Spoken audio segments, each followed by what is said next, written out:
When I was younger, I spent a long time chasing money. Not just earning it, chasing it. Thinking about it, trying to attract it.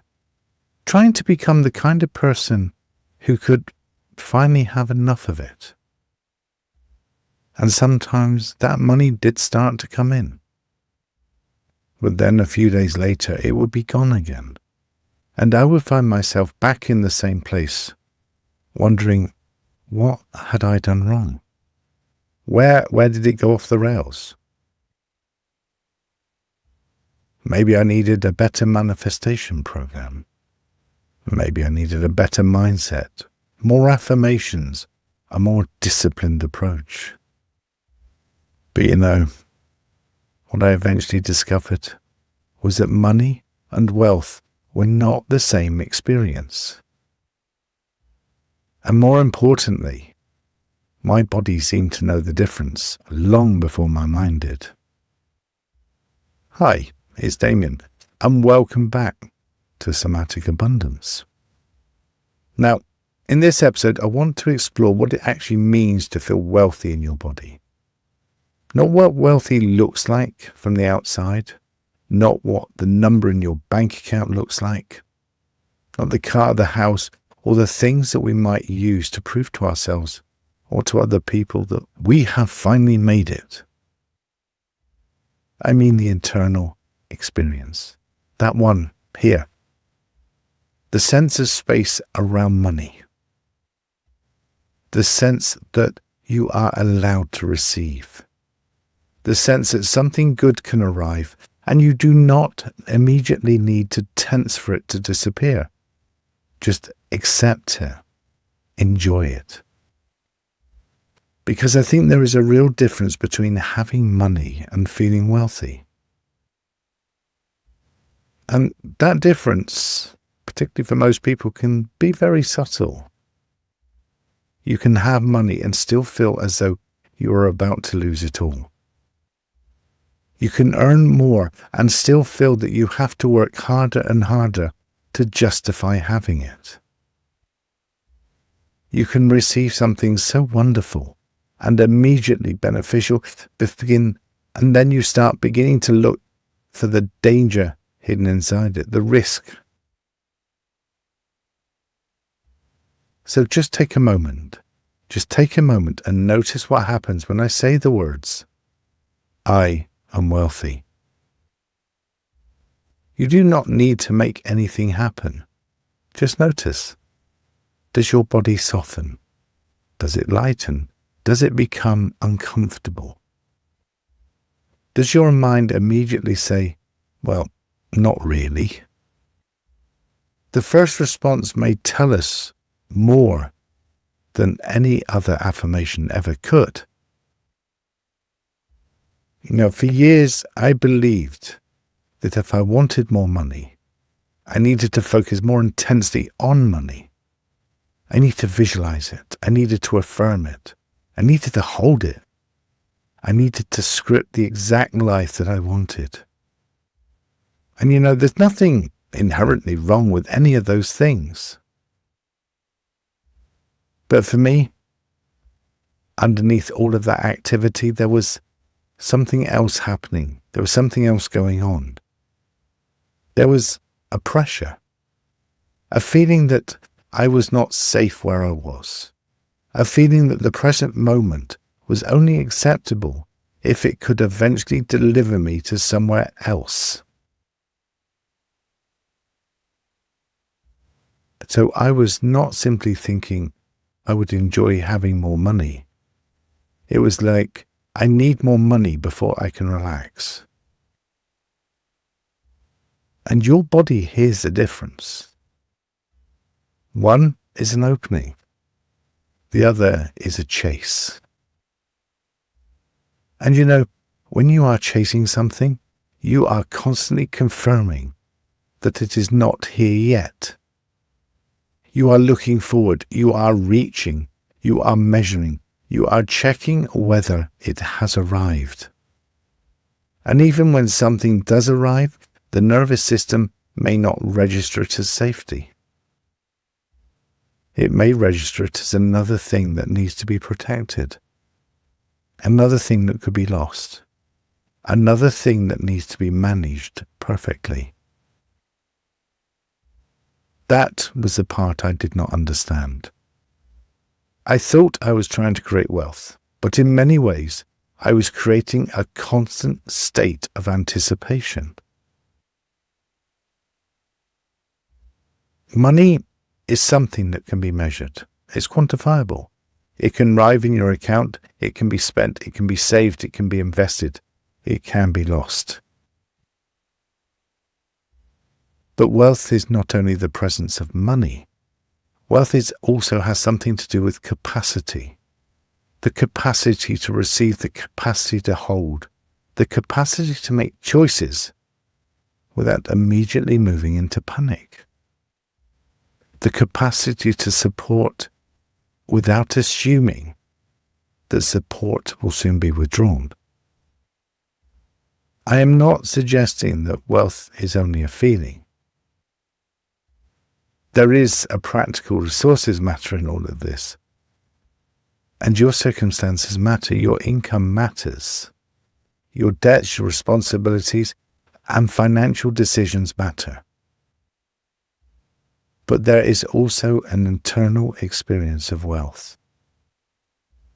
And that internal experience can be very different from the external evidence. It may just look very different from the inside as it does from the outside. To someone else, you might look wealthy, and yet inside you may feel terrified. Or maybe you have very little financial space at the moment, while beginning to develop a different relationship with receiving and possibility. This is not about pretending. This is not about denying your circumstances. It is about noticing the state from which you are relating to them. Because the question is not only how much money do I have, but it is also what happens in my body when I imagine having more. At some point, I became less interested in forcing myself to feel abundant. I had spent enough time trying to reach the right state. Instead, I began to notice what happened when I stopped reaching. When I started paying attention to the difference between attraction and resonance. Attraction, as I experienced it anyway, was often about reaching harder for something. Resonance was different. Resonance was being in a state that already matched what was available. Not because I was convinced that everything was perfect, but because I was no longer making the absence of something into an emergency. That shift did not happen all at once. It was not a dramatic moment where everything changed and I never felt scarcity again. It was so much quieter than that. I began to notice moments of ease. A bill being paid without the usual contraction. A decision being made without immediately asking whether I could afford to exist. A sense of having time. A sense that I did not need to rush forward to the next thing in order to be okay. And what I noticed was that wealth, for me, felt less like excitement and more like space. It felt like not needing to grip, not needing to hold on to, not needing to prove anything, not needing to keep checking. And this is where the body became so important, because the mind can say, I am wealthy, while the body is still waiting for something to go wrong. Your mind can create the most beautiful vision of wealth, but your body may reveal the deeper belief. For me, the experience was not always obvious. Sometimes it was a tightening in the chest. Sometimes it was a feeling of leaning forward. Sometimes it was an impulse to do more immediately, to earn more, to secure more, to make certain that what had arrived would stay. And occasionally there was a numbness, which can just be as meaningful as tension, because it feels like something too unfamiliar. The body may not say, this is unsafe. It may simply become very quiet, very distant, very absent. Now, don't get me wrong. This does not mean that every uncomfortable sensation is a money block. You do not need to turn every bodily response into a diagnosis. Sometimes you are just tired. Sometimes financial uncertainty is genuinely difficult. Sometimes there are real reasons to feel concerned. The invitation is not to blame yourself as your nervous system. The invitation is to become curious about it, to ask, what does my body believe might happen if I have more? Would I become more visible? Would people expect more from me? Would I lose connection with people around me? Would I become responsible for everyone else? Would I no longer have an excuse to stay still, to stay small? You do not need to answer these questions mentally. Just notice which ones create the strongest response in your body. So, if this is resonating with you, please do remember to subscribe so you don't miss any of the guided practices that follow this episode.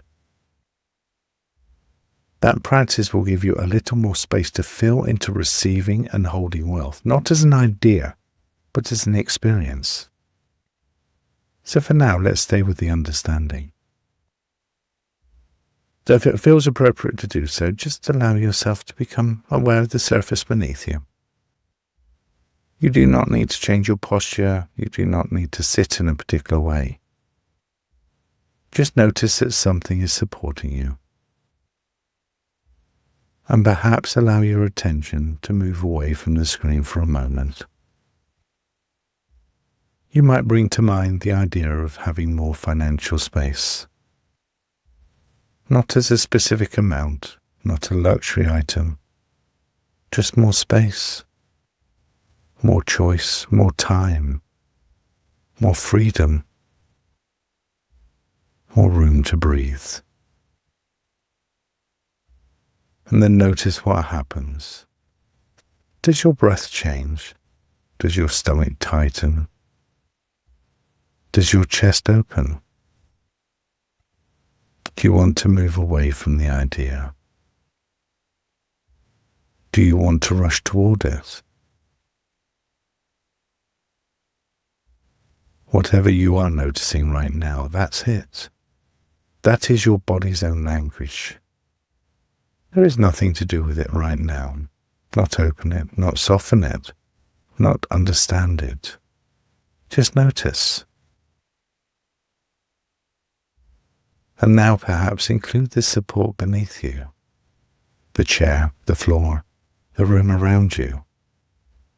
The fact that in this moment, you do not need to solve the whole of your financial life. You are simply becoming familiar with a sensation, a possibility, a new relationship with space.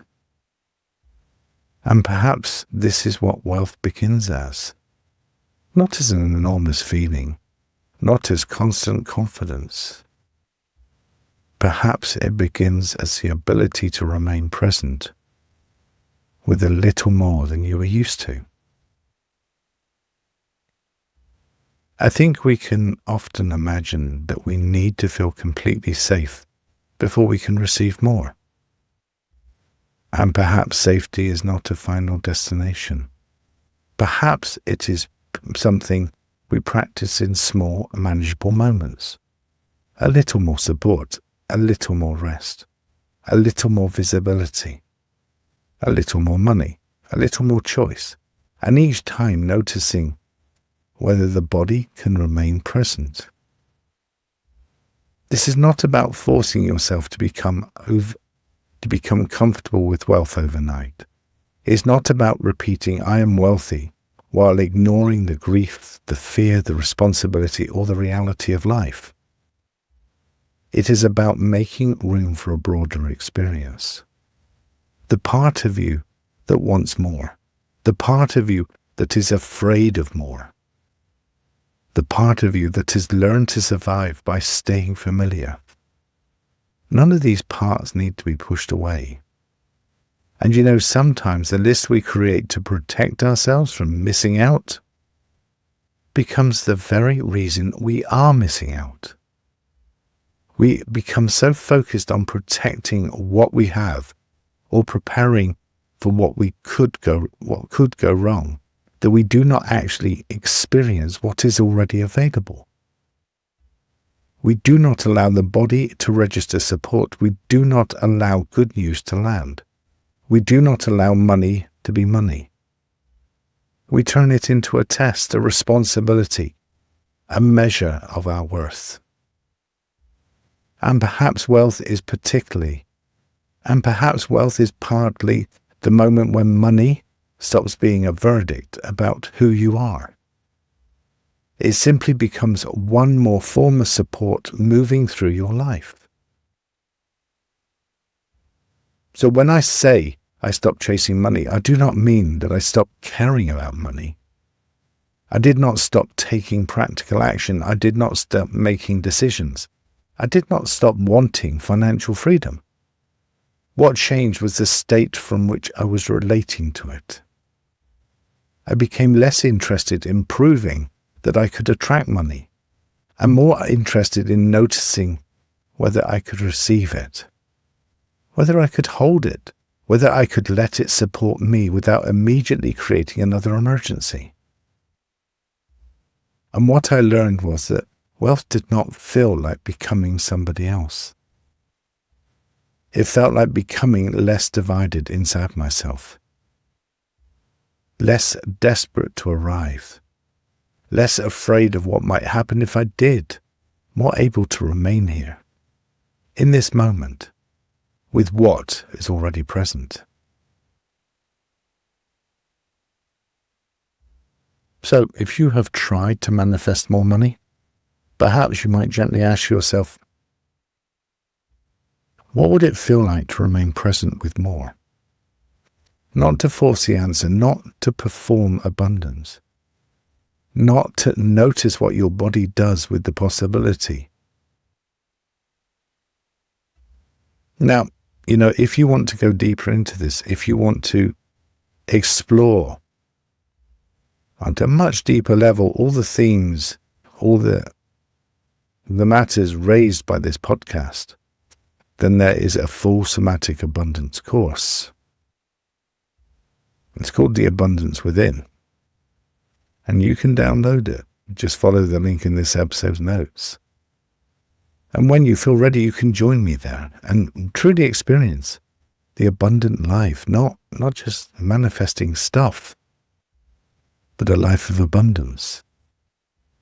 But until next time, look after yourself, and I look forward to seeing you then.